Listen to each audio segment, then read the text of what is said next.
Hey, everybody. Jan Rutherford here with Self-Reliant Leadership. Welcome to, I think this is number 14 of our Office Hours LinkedIn Live. And today, finally, is here. It's our book launch. And I actually got a note from my daughter today, said, "Happy book launch day, Dad." So that was kind of cool. And there's a book right there, Becoming a Self-Reliant Leader. And if you've listened to the past episodes over the last few months, you've heard us discuss one chapter every week, and there's 12 chapters in the book. At the very beginning, I set the stage, and this is the conclusion. And I'm really happy that finally, in this one, we have my co-author, Jackie Jordan. Hey, Jackie. Hey, Jan. Thanks for having me. Yeah, and here's our book. In our foreword by General Stan McChrystal, which we're thrilled about that he did that for us, and all the people that endorsed our book, from Vincent Stanley at Patagonia to Maureen Allison, president of West Point Women, Gino Wickman, author of Traction and founder of EOS, Steve House, a supreme alpinist, Allison Levine, adventure New York Times best-selling author, climber, and best boss I ever had, a fellow named Tim Cole. And then we pay tribute in here to all the participants over the last 10 years who have been on Crucible expeditions, both executives and military veterans. And you are the one that personally gathered all their stories. And we figured out which story went where in the book because the stories were amazing. And in every case, those stories tied to something in the business world. So, Jackie, I always, whenever somebody comes on our podcast or on this, I always ask them, you know what I'm going to ask? What's not out on the internet? What's not in the public bio about Jackie Jordan? Now, I'm going to go with something that's top of mind for me right now. What's not in the public bio is that we are building our house, and I took a shower indoors in our house for the first time on Friday, and we've been here since basically end of February. So we have a shower and we have a washer and dryer right now, and that is the most exciting thing, other than the fact that our book is out today, Jan. Yeah, and it's kind of like, Little House on the Prairie for you. Really, it's you've got to be self-reliant out there in the middle of That's right. nowhere, Montana, right? That is So, right. well, let's start with this. If you're listening live, we'd love to know where you're listening from, and what city. And as always, we'd love to hear any questions you've got. And we've got people from Pennsylvania, Romania, Maryland. Welcome to everybody that's joining, and those of you that haven't sent in yet, tell us where you're listening from. And the other thing we're going to talk about a little bit later is, if you listen to the very end, we're going to tell you how to get a free workbook, a free assessment, and access to an artificial intelligence database based on a podcast. So if you listen to the end, we'll give you all that information. Jackie, let's start out by just defining what a self-reliant leader is. A lot of times people think, gosh, that sounds kind of contradictory. They think, well, self-reliant means you don't need anybody else. You're all by yourself, self-reliant. And I heard you in an interview on a podcast really describe this eloquently, because I think you got asked that question. And so, at the very beginning of the book, right after the foreword by General McChrystal, we try to lay out what is a self-reliant leader in just one single page. And I'm wondering if you can kind of explain that. Well, what I think is really interesting when you think about self-reliant leader, the idea is ultimately, how can you make sure that you are 100% accountable for yourself, that you have pure ownership of what you need in order to be successful. And in doing so, recognizing that by being completely accountable for yourself, you're able to show up for others. The idea that on an airplane, you got to put your oxygen mask on first before you put an oxygen mask on anybody else. And in so doing, recognizing that then you can be present for others. But recognizing also that it doesn't matter how much you prepare or how set you are for a situation, inevitably something's going to arise that you couldn't have prepared for. And that's where you need the team to come around you. And so having a team that is also Mm. filled with self-reliant people allows you to be there with and for each other when times get tough to accomplish whatever it is that you're trying to accomplish as a team. And so Yeah. it's that idea of how do you lead yourself really well so that you can lead others and then lead the organization forward. Yeah. And one of the things that you and I both say, we're both veterans. You're from a much later generation than I am. But we use the term squared away in the military. And until recently, and I've been out of the army a long time. And until recently, I didn't realize that a lot of people weren't familiar with that term. And I remember explaining that to a few people.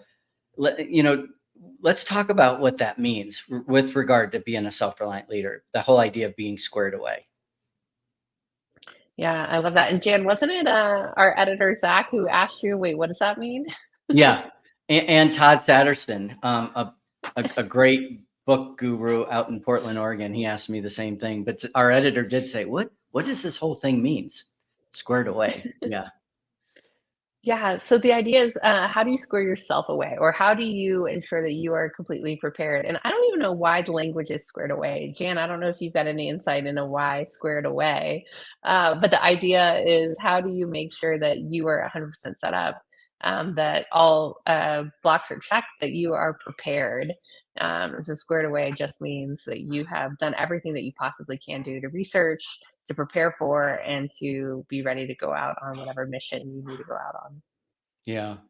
Yeah. And I always think about, back a long time ago when I was, part of the training, the assessment was to be on a patrol. You're out in the woods, it's the middle of the night, you're cold, wet, tired, and hungry, and you're just kind of following the person in front of you on this patrol simulation training. And all of a sudden they say, the leader's gone, you're in charge. And I remember so vividly that if you weren't squared away, like if you didn't have your stuff together when you were asked to be in charge, it was going to be really difficult. And if you weren't a good follower, when you're asked to lead, the people weren't going to basically be good followers for you. And if they weren't good followers for you and helped you lead, you were going to fail. You weren't going to pass the assessment. And so, that really stuck with me a long time, that this sense of personal responsibility, that, boy, I've got to take ownership, and I have to have my stuff together. I have to be squared away so that I can be reliable. People can rely on me. And then I can also ask people for things, for favors or to do things one day. And if I wasn't giving, a lot more than I could never receive or take or ask. And that's that law of reciprocity, I think. Yeah, Jan, I love that. And in a lot of the literature around generals, Colin Powell is kind of held up as the example of a really good follower and Yeah. someone who led from a position of he followed really, really well and could support the vision of others. And it really is, I think, an understudied Hmm. area around how do you follow really well and how do you develop a set of followers as the leader. And so I think it's a really great insight and that idea of I've got to be there for others so that they'll be there for me. Um, Yeah. and demonstrate that you are capable. Like I don't know, Jan. Like what's coming up for me as you're talking about that is our recent trip to Moab and Hmm. my moment of fear and just freezing out of that fear. But the team was able to rally around me because prior to that, I had demonstrated that self reliance in so many ways that they Yeah. knew that this was a blip. Yeah. Well, and you've written about this and shared it, so I'm not afraid to ask you about it. But if you could describe to everybody what happened in that moment. We're on a very steep ledge, where, it's scary, and if you slipped and fell, you would get hurt really badly. It was probably oh gosh, what would you say? Probably 30 yards, maybe 30, 40 yards across, something like that. And then so everybody's going across using this rope. Yeah, everybody's going across this ledge using this rope, and if you look at the last article I posted on LinkedIn, you'll see the image of it. But everybody was just hand over hand, like walking along this rope, and I kind of seen several people ahead of me do it, and yet somehow I got out on the rope and I just completely froze. And there's some, and Jan, I know that you talked about kind of exposure or the illusion, perhaps, that the risk was greater than it actually was. But Yeah, I'm telling perceived everybody versus that, real. yeah, but everybody that hasn't been there, let me tell you the truth. It was like at least 1,000,000 feet that I was going to fall to my death. I mean, and that's no exaggeration. Um, and something about like I wasn't clipped in, and I knew that if I did fall, even though I was holding onto the rope, I would then be relying on my upper body strength to save me, and I just didn't have any confidence in that. Ultimately, the guide put a carabiner down the rope for me. I was able to rope to actually connect to the rope, and then I could get across. But Jen, it was what, maybe an hour later, we had to go back across it. And now Yep. I'm carabinered into the rope, and you would think I've already done it once. I'm carabinered in, I'm safe and secure, and I should be able to get back across. And yet I froze again. Yeah. And the guide literally had to come down, put her hand on my back, and talk me through taking the next step. And without kind of the carabiner, and then without her support on the way back, I literally think I'd still be standing there, like dying of dehydration. I mean, I'd be dead by now, but it but it was almost irrational given everything else that we had done, Yeah. the Oh strengths yeah. that I had demonstrated up to that point, and yet I literally could not move forward without the support of the people around me. Yeah, and we talked about that again, perceived risk versus real risk. They can be different, and even in the business world, sometimes as leaders, we really have to pay attention to where people are at. What's the perceived risk, the real risk? What's the fear? What's the motivation? What, again, not that we want to get personal with people, but being cognizant, are there things going on at home? I this week, somebody had a death in the family and they said, well, I'll just be joined via Teams. Well, smartly, the leader said, you know what? Look, somebody said, hey, my father passed away a few years ago from COVID. You are not going to be able to focus. Let's postpone it. I mean, look, it's things like that, just being aware of where people are at. And out there, it was easy to see you. I mean, we could see. In the work world, we're all over the place. It's hard to see. We've got to really be inquisitive. We've got to ask questions. We have to pay attention. And as leaders, I think we really have to pay attention not only of how other people are, but our effect on other people, how we make other people feel. Right. And recognizing that in the business world where it's not so apparent because you literally aren't standing on the side of the rock, people are going to try to cover. People are going to Yeah, try to not show that weakness or vulnerability, that's and right. not let you in to seeing that.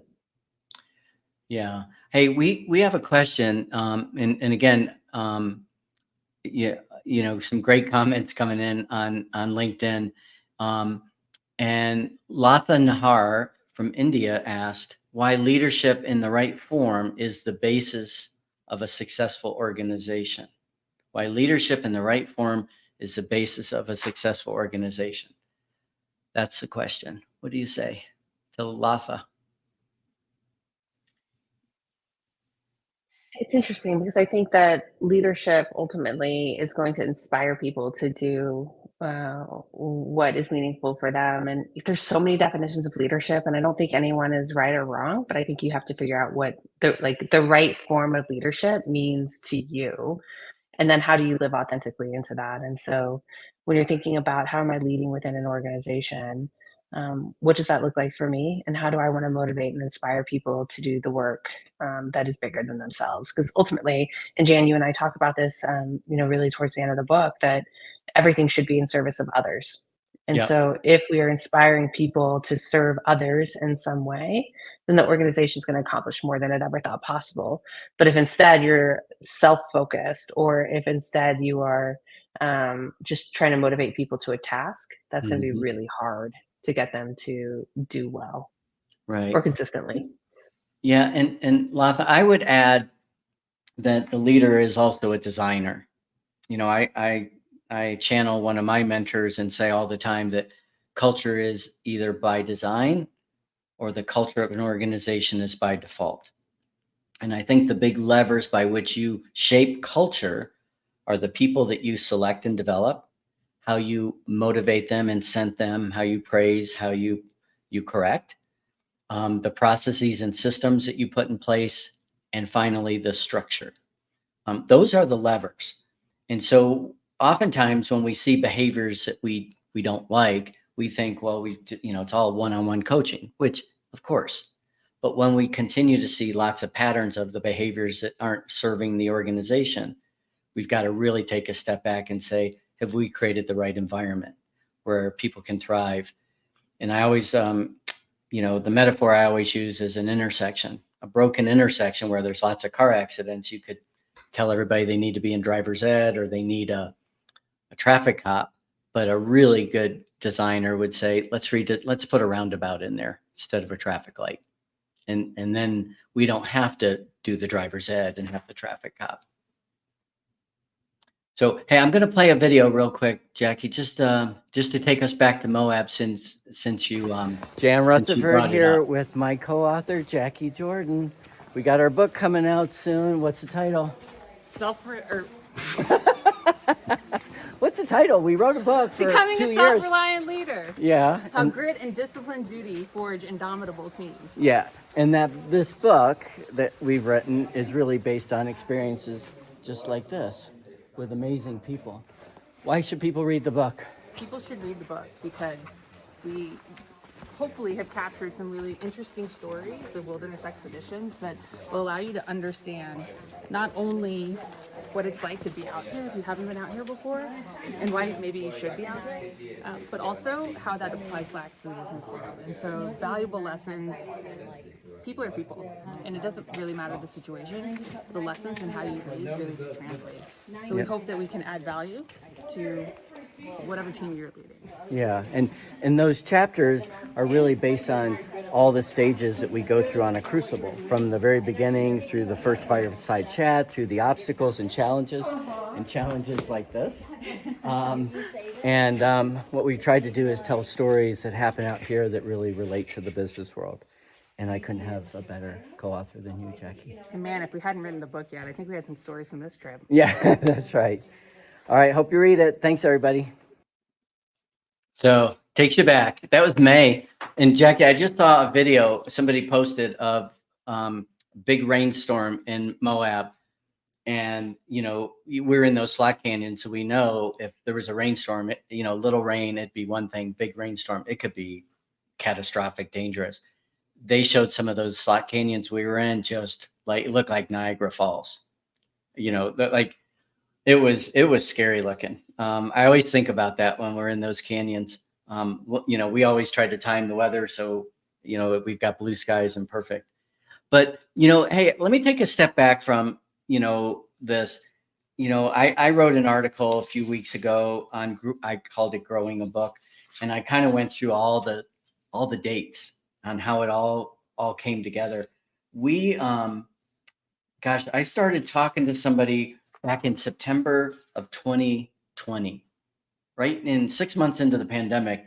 And you and I met for coffee in North Carolina on June 15th of 2021.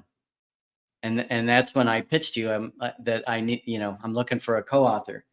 And I'm trying to, I did write it down. And on July 9th, 2021, you said I'm in. And, here we are basically 3 years later. I mean, you think about that. When somebody says, hey, what was it like to write a book? This whole process, how do you describe this? I called it Growing a Book. What was your experience with the whole process? Well, I think there's multiple processes in there. When you think about what has transpired over those 3 years, I think the first stage, as you mentioned, interviewing over 50 people and hearing their stories, as well as doing a survey to get even more stories, and the impact, Jan, that you've had through the Crucible expeditions. Hopefully, that, and you got to see those stories, even the ones that didn't make it in the book. But what was cool was to hear from multiple perspectives some of the same stories. And it just, once again, was a realization that no matter what the situation is, there are multiple views of what the truth is in that situation. Yeah. And then, having the opportunity to hear the real impact definitely amplified my desire to want to co-author this book with you and pass on those lessons. Because the reality is that the Crucible is not going to scale to everyone who can benefit from being on a wilderness expedition with you. And so how can we pass those lessons on? And so that was like the very beginning and kind of the first foray into writing this book together. What were your thoughts when you read some of the comments in the interview? Well, it made me feel good. I mean, you know, we've been doing this 10 years. I think we've had over 250 people, mostly half veterans, half executives. You know, I always leave a Crucible and I think, who did it have the most impact on? I mean, there's always a sort of a sliding scale. I mean, there's certain people that it really had a big impact on and certain people less so. I mean, that's kind of the way of the world. But, you know, it makes me feel good that, you know, we've figured out a way to be good capitalists, you know, and do something that, you know, it's a business, it's for profit, but at the same time, we have a nonprofit component, you know, that we're able to help veterans. The executives who pay their fee for the Crucible subsidize the veterans. And what we ask of the veterans when they leave is to pay it forward. Somehow, some way, sometime, you know, help veterans. I was talking to a Lieutenant Colonel, Air Force Special Ops person yesterday, somebody you might know, and he was saying, you know, where in life do you, you know, have a profession, and then at 45 years old, you change your profession? It's like doctors don't decide to become lawyers, and lawyers don't decide to become accountants, and people in healthcare don't all of a sudden go to oil and gas. And he was saying that, you know, in the military at 45, you know, unless they stay in defense or government, they've got to do a 180 on their career and how tough that is. And I think we've helped a lot of people understand, you know, where the parallels are and where things are really different, you know. And what I'll say about writing the book and kind of tied into business, I mean, Peter Drucker is the godfather of modern management. And he always said, you know, as a consultant, you just need two questions in your toolbox. What business are you in, and who's the customer? Well, you know, that's one of the things we pass on to veterans all the time is, hey, in the military, you didn't really have a customer. You know, you didn't, hey, what business are you in? Who's your customer? How do we get revenue? Those aren't questions you ask. But when you write a book, I think you ask the same questions. You know, hey, what's this book about, and who's it for? And who's it for will depend on, you know, what you write about. And you and I purposefully did not create a book that's about military transition. I mean, there's parts in here that apply, but we didn't set out to, hey, this is the recipe to transition. What we said is, and what I think we said was, hey, when you do hard things, you change your narrative. You know, you have the opportunity to change your narrative because you've tested yourself. And the way that teams come together, whether it's out in the woods or in other places, is pretty predictable. There's predictable things that happen, and there's opportunities to exploit through the adversity, through all the different things that happen as teams come together. That's a long answer. Yeah, I think you're spot on. And when you think about, even as we try to craft what is the story that we want to tell here across the entire book, and what are those predictable lessons that we learn that are really powerful for us to capture for people who aren't going to go on a Crucible. And I think even crafting that story, like what is the through line here that we want to share, was impactful in my own thought process and development around what are these predictable things that you see in the wilderness expeditions, but you also see at work, and they happen reliably at work. And so trying to craft, how do we tell the story of what happened in the wild and how it relates back at work? I think that's really the key piece here is, yes, if you want to hear some really cool stories about magic carpet rides, you'll hear that in the book. But you're also going to be able to easily translate it back. We're not going to make you do the heavy lifting of how does this scaling the side of a mountain translate back to work. We will help you see that, and then ask some reflective questions of what can you do in order to become that self-reliant leader and lead yourself, lead others, and lead the organization in really meaningful ways. I forgot about the magic carpet ride story. That's a good one. I totally forget. Every time I think of that, I smile and laugh because it was the funniest thing. One of the things that you've heard me say a lot is, and this comes from our partners at Perrin, that do a behavioral survey that we use on the crucibles. And one of their ahas early on was, hey, when you bring a bunch of strangers together that have nothing to prove, protect, or promote, people show a lot more vulnerability than they would otherwise. We've talked about that a little bit in the book, that there's stories where people were vulnerable and it actually was a superpower in some ways. Is there one example that you recall that we put into the book about that? Well, the first thing that showed up for me actually didn't make it into the book, but I was thinking about on the first crucible that I went on with you back in 2018, as I was transitioning out of the military. There was a point of tension between two of the people on my team. And one of them came to me and says, I think I need to have this conversation with this person. It's impacting my relationship with him, but I think it's also impacting him back at work. And so I kind of coached her through how might she have this conversation, and she did. And you could see a situation where you're like, well, that's not vulnerability. She's giving him feedback. But any of us that have had to give hard feedback to someone know that it's a difficult place to be in. And especially when you don't yet have the bond to really know, does this person know that I care about them and that I'm offering this from a place of sincere hope for them? And so it was a moment of vulnerability for her to give him that feedback, and she did it. And I think it was a moment of awareness for him. And I think he did apply it to the best of his ability in our time together, but also moving forward. And so, and just that opportunity of, if we weren't in the wild, would she have, within 36 hours of knowing him, even known that this was a blind spot for him? Probably not. And so Yeah. it's that ability of the wilderness, of being uncomfortable, being out of your element, that uncovers some things about you that maybe you don't yet know about yourself, that others can provide you that feedback. Yeah. And if you're just now joining us, we'd love to see your name, put your name in, where you're calling from. And if you've got any questions, let us know. Also, if you wait to the end, we're going to tell you how to get a workbook, assessment, and access to an AI database for free.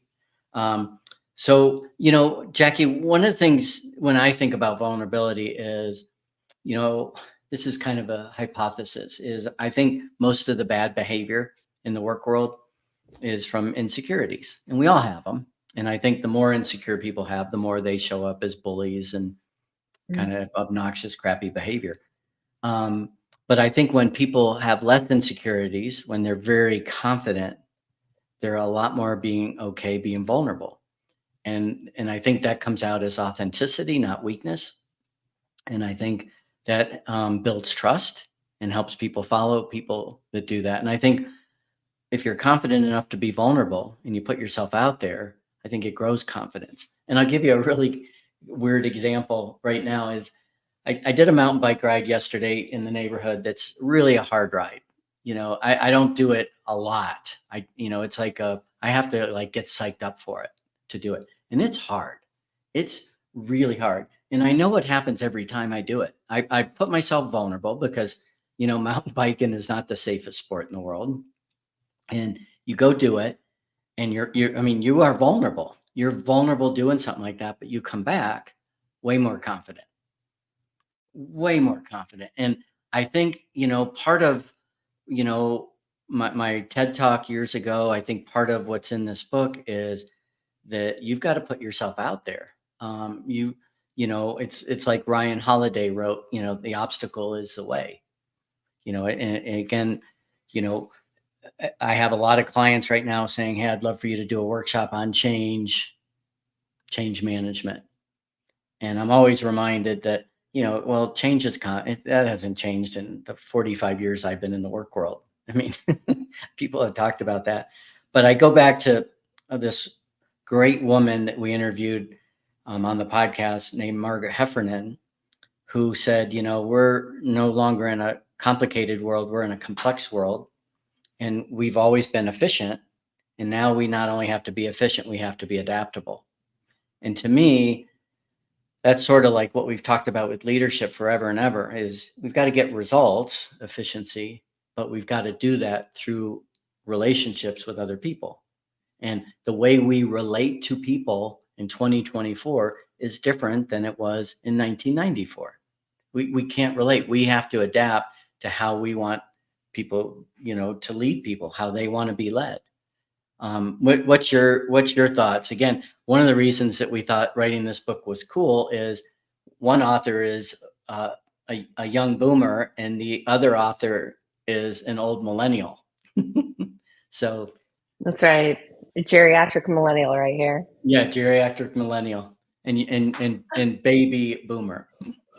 Yeah, I think it's really interesting. I've been thinking more and more about this idea of how do you change the story that you tell about yourself. And it really does, like you said, going out on a crucible allows you to change your narrative. Like if I haven't pushed myself to do hard things, and I don't yet know what I'm capable of. And I think that applies as much in the wilderness as it does in the workplace. I was just on a call with a client, and he said his bosses wanted him to take this new job, and it was more capacity, more oversight than he had ever had. And he said, initially I turned it down. I said, I just don't have the experience to do that. And then he said a few weeks later, his bosses came back and said, we really think that you're the right person and we really want you to consider taking this job. And he was like, well, if they believe in me enough, even though I don't have the experience, then I'm going to take it. And it Yeah. sounds like he's flourishing. It's still early days in his new role, but it sounds like he's really flourishing. But it's that idea of how do I take a risk, step outside my comfort zone, expand my horizons, knowing that vulnerability will create an opportunity for me to learn and grow and become more than I thought possible. Challenge your narrative. Yeah. Don't tell yourself that you can't do it, but find ways in which you discover that you can. Yeah. Well, Meg Vanderlaan just said, hi, Crucible partner Jackie. Meg here from Denver, Colorado. And Meg said, on a Crucible, the intensity and the learning can really impact you. How do you maintain the learning and the growth once you get back to your career and family? Yeah, that's always a hard one. And it's probably the biggest challenge that, I see. And I studied when I was in graduate school about why most learning in organizations fails. It's because the system doesn't change when you get back to the office to support the new knowledge that you've gotten during training. And so, Mag, I think it's a really insightful question. And I've been really wrestling with the idea of discipline lately. And I think a lot of things have to do with discipline. And Jan, I know you had Dan Marostica on one of your earlier LinkedIn lives, and his whiteboard. So he took the lessons that he got from the Crucible and put them on a whiteboard, and he has magnets that he moves around to say, "This is what I'm working on this week based on the lessons that I learned." And you've got to find the discipline to whatever is going to work for you. What do you want to make sure that you're practicing, and how are you going to ensure that you do that? And hey, I'm saying this from a place of humility. I also struggle with the same thing. There are lessons that I'm learning that I don't practice consistently, but I really am wrestling with this idea of discipline right now. And what can I do to create more discipline in order to create this capacity for me to move into those areas that I really want to move into? Jan, maybe you've got a better answer. Yeah, I mean, that's the heart of it all. I think, I'm looking at Ryan Holiday's book on my bookshelf, Discipline is Destiny, which is a great book. I say all the time, when I look at executive coaching, which I do as a profession, it really boils down to two words: discipline and sacrifice. That's it. Because what people struggle with is time management, and they struggle with dealing with people. And the time management is, hey, I'm doing this, but I want to do this, because this is strategic and this is people development. I have these goals and aspirations and I want to work on it. I want to write a book. I want to run for office. I'm doing this, but I want this. Well, that's time management. That's discipline. When it comes over here to people, it's a self-regulation part of self-awareness. How are you going to respond to the environment and other people? How are you going to deal with people? How are you going to influence them? So much of leadership these days, it's not about top down. Like I have direct reports, I need to lead. So much of what I coach is helping people have influence with peers and organizations and leaders and boards where they have no authority. And that's the future. I mean, we're all not going to, all of a sudden turn 35 years old and we're going to have 20 direct reports and that's our job. It's never going to be that easy. It's never going to be that way again. We're going to have all kinds of people. And if you can't influence them and get things done in an organization, you're not effective.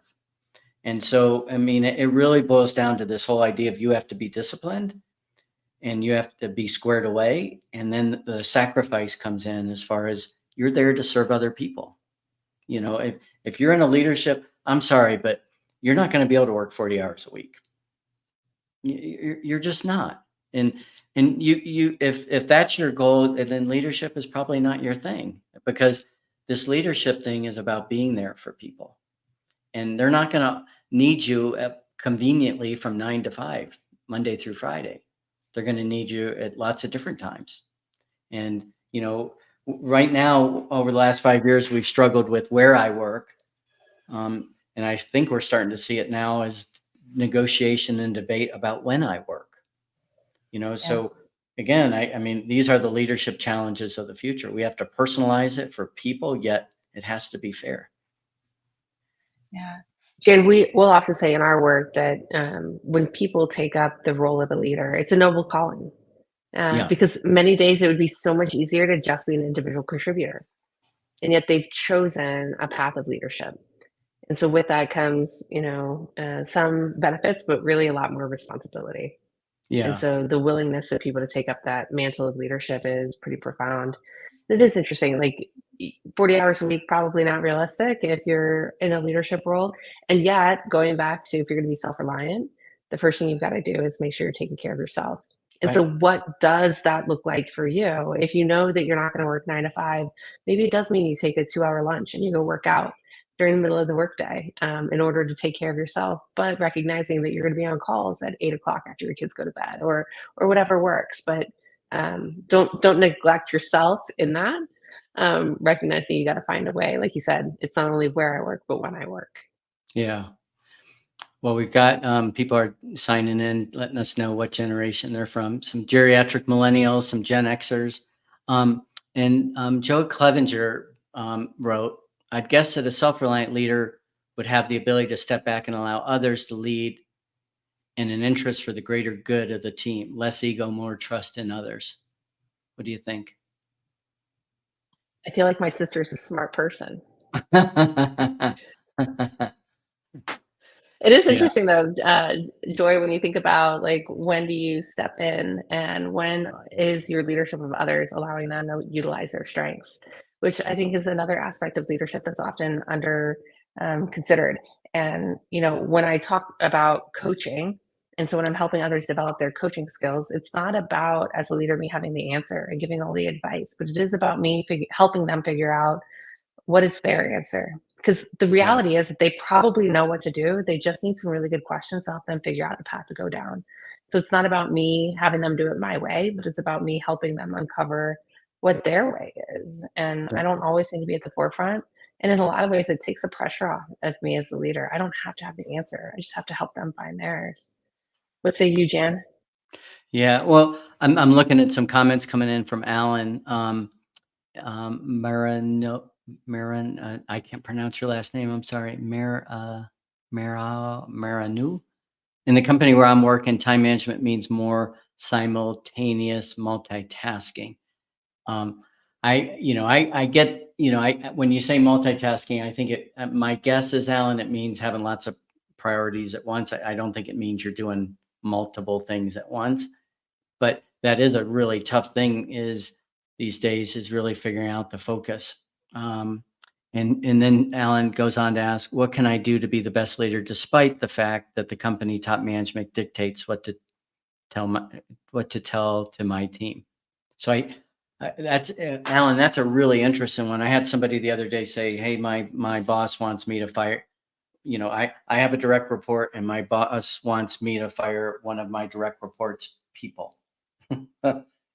And I'm like, well, if you don't have hiring and firing authority, if they're trying to do somebody's job 2 levels below them, the trust isn't there, the empowerment's not there. I don't know if that works. What do you think about Alan's question, Jackie? What can I do to be the best leader despite the fact that the company top management dictates what I tell the team? I think you shrink down to what you can control. And so if I can't control what the organization is trying to do, I can be really upset about it. I can be concerned about it. It's just like taxes. I can be really upset and concerned about taxes, but I can't do anything about it. If I spend my emotional energy there, I'm going to frustrate myself. So instead, Yeah. where can I focus? I can influence perhaps my immediate boss, and perhaps I can work to manage up and try to influence in that domain. But I can probably have a lot more influence over the people that I lead. And so, how can I just focus down and in? And perhaps for now, in the season of life, that's all I can do is make sure I'm buffering them and doing the best I can for them. Yeah. And the rest will come or it won't. And maybe you decide another organization is a better fit for you. But focusing on what you can control versus the things that just impact you, but you can't control, will help save your emotional energy. Yeah. Hey, Jackie, I've got one more video I wanted to show. This was recorded out in the Dominguez Canyon, Western Colorado, right around the time we were getting the book done. So it's about a year ago. So let me play that real quick, and I'd love for you to reflect on it. I don't think you've seen this video. Here we go. Yeah, I can't wait. We're at the conclusion of the Crucible. We're headed home in just a few hours and make our way along a beautiful trail on a sunny day. And I was reflecting on what this experience really means after many years of doing it. And I used to think that a Crucible was only defined as a severe test. And we've never had anybody come out here and not be able to do what we ask of them, both physically and emotionally and mentally. And I thought, I don't know that it's so much a severe test as what we're really doing out here is taking people out of their comfort zone. Sometimes that is because we're around people 24/7. That's out of the comfort zone for some people. For some of it, it's sleeping in the dirt. For others, it's being vulnerable. And think about that from the work world. What are the things that you can do to push people out of their comfort zone where the real growth and development happens? The other thing that happens out here that's really special is based on the expectations, people come out with a really positive mindset. They're not only coming out here to digital detox and figure things out for themselves, but they're really focused on finding the strengths in other people and helping them.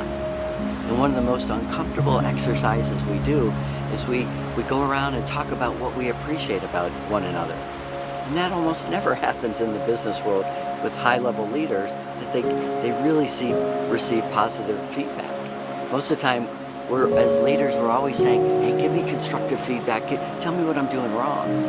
And what we need to hear a little bit more often is, what are the things that we're doing right?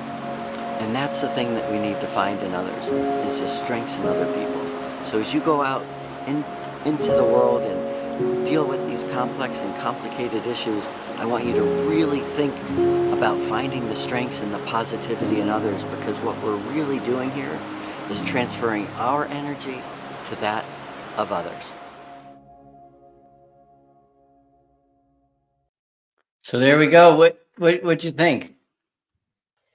I think you're right. There's so much that can happen out on the Crucible expedition from the perspective of what is challenging you. And I would often tell cadets at West Point when I taught there that if West Point is easy, go join the Glee Club. Like, you've got to challenge yourself in some sort of way if you're going to be a more effective leader. I told them, if West Point is easy, your classmate who is failing their physical aspect or failing academically, they're going to probably be a better leader than you. And so where can you push yourself outside of your comfort zone, whatever that looks like for you, go do it. I promise you, even though it's uncomfortable, even though you may fail, it'll be worth it in the end. And then from the perspective of affirmation, you're right. We don't do that enough in the business world. And often as high achievers, high performers, people just want to figure out where can they be better. And so they're looking for that constructive feedback. How can I be better the next time? But we all need affirmation, even though somehow it's been deemed a weakness. Like, if you need to hear that you're doing a good job, that's weak. Or I'll often hear leaders say, well, I don't need to tell them they're doing a good job. Like, that's their job. They just need to be doing it. No, but you do. Like, we do need to hear that. All of us have that need as just being, human beings. So the ability to do that more, whether it's through a regular gratitude practice, or handwritten notes go a long way. So get a deck of note cards and keep it on your desk and make it a practice every Friday to write a thank you note to one of your teammates or something like that. It really does make a difference, Yeah. and we don't do it enough. Yeah, I think there's a lot of money spent on engagement surveys of employees. Hmm. And I say all the time, I can save you a lot of time and money. It boil, and maybe Meg will back me up on this, who's watching. It always boils down to this. Are your people appreciated? Yes or no? And no matter how much they're appreciated, they could be appreciated more. Hmm. And it's the little things, like what's listed in the Gallup survey. Does somebody care about me as a person? Is someone investing in me? Is someone talked about my progress? Has somebody caught me doing something right in the past week? I mean, that's just simple appreciation for one another. And it's, the little things that we were taught in kindergarten about saying please and thank you. And, to me, this goes back to the last concept I wanted to just cover real quick, was direction, pace, and tone. And, we predictably on a crucible will say, hey, we're going to that peak. That's the direction. Pace. We'll go as slow as or we'll go as fast as the slowest person. And what doesn't get talked about is, how do we want people to feel along the way? How do we want them to feel when we get to the top and tell them this is a false summit? We've got to go higher. Or like in the business world, okay, good job this quarter. Let's hit our next quarter's goals. I don't think leaders spend enough time intentionally going into meetings, interacting with people and saying, hey, when I leave that room, when I leave that Zoom meeting, that Teams call, how do I want people to feel about themselves, about the company, about what I'm asking them to do? I think that's a big missed opportunity because we're so busy. Like Alan said, I mean, multitasking and tons of priorities. We're so busy. And at the end of the day, the leader's job is to get work done through other people. And as my, good friend Tim Cole would say, is the team truly committed and engaged, or are they just compliant, quietly quitting, doing the bare minimum? So what say you, Jackie? Yeah, I think there's a lot there of figuring out how do you want people to feel at the end of the day, and we don't think about that. We'll often think about what do we want people to do, um, and it's like action oriented, which is great, but do I want them to do it again and again and again? Like, am I going to ask them for repeat performance? If so, what I want them to do isn't enough. How I want them to feel. And I know Jan, I know shortly here you'll tell people about the assessment, and that's kind of what we're looking at. Not only like where are we going and how are we going to get there? What's the cadence at which we're going to get there? But how are you going to feel? How's the team going to feel as a result of that? Really does Yeah. matter. Yeah. And here's a comment from Meg. Completely believe that it's more important to provide your team with positive feedback and let them use their talents than to be critical of what they are doing incorrectly. It's important to help people grow, see their blind spot, positive beats negative every time. So well said, Meg. And Meg was your partner on that first crucible, Jackie? She was. So she helped you transition to the business world. She did in more ways than one. And that's the cool thing. I just had a conversation recently, and we talked about it a little bit in the book around team building. And we talked about Tuckman's work on forming, storming, norming, performing, and a journey. And that Yeah. journey piece that is often forgotten by people. But that's one of the things we do with the Crucible is on the far end of it. We do have something to follow up after the fact. How are people doing? But Meg, I've had the opportunity to go skiing with her and her husband and see her on multiple occasions, which has been a really cool relationship to maintain even 6 years later. Yeah, that's awesome. Hey, I'm going to put in the LinkedIn chat, I'm going to put a place to send me a note right there.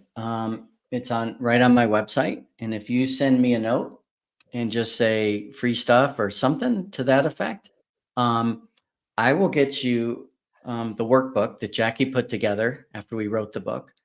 It's really good for team building. It really breaks down each chapter and provides a discussion guide.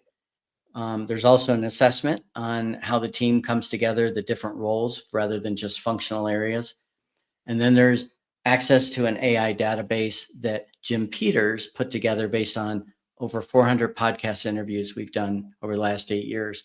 And that AI database only accesses the interviews we've done, which is kind of cool. And we've had the likes of Stan McChrystal, who wrote our foreword, Margaret Heffernan, who I mentioned, Dan Pink, Simon Sinek, a whole host of folks. Linguists, I mean, DEI expert, I mean, you name it. We've had discussions on that, everything but religion and politics. But anyway, we'd be glad to send that to you. And again, this book is available today wherever you get books. And if you're interested in getting signed copies, let us know in that link that I just put out there, and we can make that happen. And the other thing that we'll throw out there is if you're interested in a bulk order, Jackie and or I would be happy to do a free workshop for your team. So again, if you're interested in something like that, where you might want this sort of a discussion with people on your team, just let us know and we can set something up. So, again, we're thrilled. And I'm thinking of all the people that we have to thank. I mean, everybody that was on the LinkedIn Live over the last 2 months, all, 12 different participants out of the 250 that were on Crucibles. We go back to Todd Satterston and Zach Gajewski and John Willig, our agent, and Matt Holt at Ben Bella Books, and Carrie at Ben Bella Books. My spouse, Jackie, whose name is spelled the same as my co-author, Jackie, and my kids. I mean, there's so many people that have to be supportive when you take on a big project like this. Jackie, who are you thinking you'd like to thank? I feel like we need, I'm like picturing like the Star Wars like image at the beginning where it's telling the whole story. And like, I just feel like it needs to go on forever because there are countless people that I would want to thank. And I know we did some of that in the book as well, but to everyone who shared their stories, first and foremost, really appreciate the time that they invested in us and kind of making this come to fruition. And I hope we captured those stories in ways that they appreciate and that really do justice to the experiences that they had.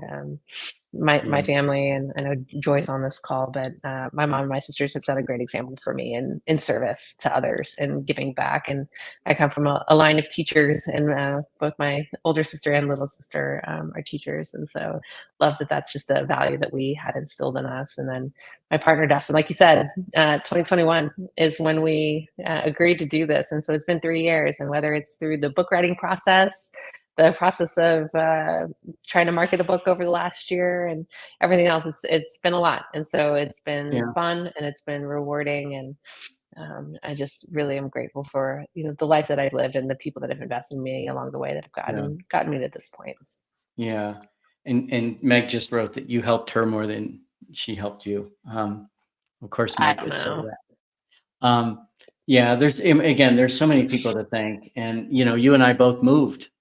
We both had moves during all this too, which adds to the complexity. But I remember Todd, in Portland, Todd Satterson asking me, why do you want to write this book? And I said, I really want to help more people. And I remember a really good question he asked is, haven't you already helped a lot of people? Like, what's enough, Jan? And I thought that was a good question because it really made me ask, did we write this book out of pride and ego, or did we really write this book to help people? And I believe, like you said, we know the Crucible doesn't scale, and there's some great lessons, and we just felt like we had to capture it. And to me, here it is, 2024. This is the baseline. This is the foundation. My hope is that long after I'm gone, that there's some iteration of the Crucible going on out there to help executives and veterans come together in different ways for the challenges that we're not even thinking of yet. And I hope we just set a nice foundation for people to work together. And and again, what's always interesting too, I mean, we're in a political year, and there's a lot of division, and what always comes up out there, all the different perspectives, and people can talk about things they may not be able to talk about at work or at home. And what always is interesting is people realize, this is a great country. We've got great people, and the diversity and the different perspectives are really, really important. And that's what was so great about writing the book with you and Zach, that we didn't all see everything the same way all the time. And, even writing a book involves a lot of compromise when you have a co-author. There's, things that you have to, move on. And to me, that was really a cool part of the process was, and I just knew I didn't want to write the book by myself. I didn't want it to be just my voice. And I'm so glad that you did this with me.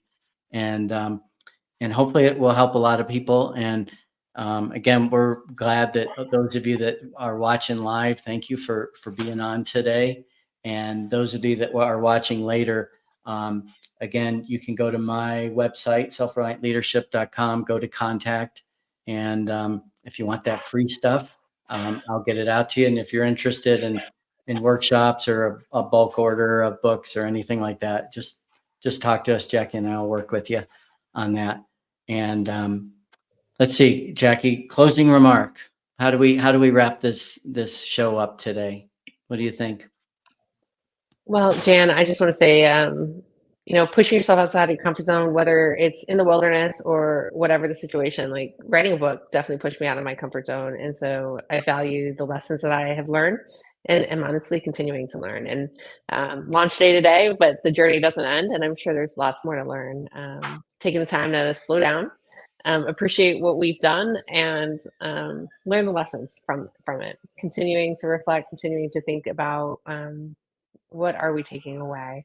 And to Meg's question around how do you keep these lessons going and when you get back into the workplace, creating a discipline to reflect and to seek feedback, I think is really important. So Jan, thank you for the opportunity to go outside of my comfort zone, to try something that I'm not sure I ever thought was going to happen, and to continue to learn as a result of that. It's been 3 years, and I'm sure there's much more learning to come. Yeah. Well, thanks, Jackie. And I'm going to have one more session next week, August 26th, to put a exclamation mark on the launch. And again, thank you everybody for watching over the past few months and all your support. And if you're interested in a Crucible in 2025, give us a holler on that as well. All right, everybody. We'll talk to you later. Thanks, Jackie.